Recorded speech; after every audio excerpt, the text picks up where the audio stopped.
The Battales. Episode 8, The Red Gun. The mining town of Redwood was in chaos. The once peaceful community was now overrun by outlaws and controlled by corrupt sheriffs who only cared about their own power and wealth.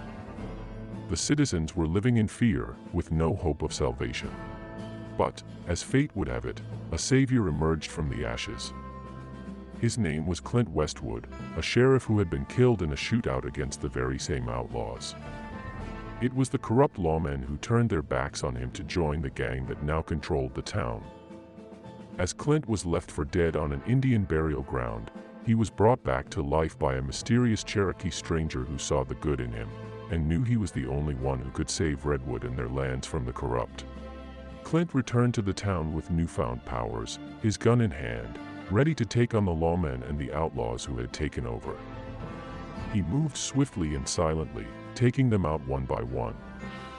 He was like a ghost, appearing out of nowhere and disappearing just as quickly, leaving the outlaws and corrupt sheriffs to wonder who was behind the sudden and deadly attacks.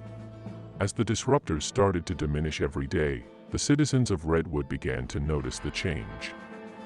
They knew that something was happening, but no one knew for sure who was behind it. As the last of the outlaws and corrupt sheriffs were drawn out in the open for a final shootout, Clint dealt with them swiftly. The townsfolk cheered him on and rushed to thank him.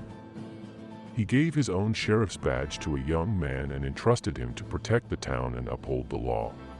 As he prepared to mount a horse and ride away, he announced that he was Clint no more. He was to be known as the Red Gun and that he would always be watching over the town and return whenever help is needed. With that, he rode off into the night. Years passed, and Redwood became a peaceful place once again. The citizens went about their lives, and the memory of the Red Gun faded into legend. But, in the quiet moments, everyone knew that the Red Gun was always around, watching from the shadows, waiting.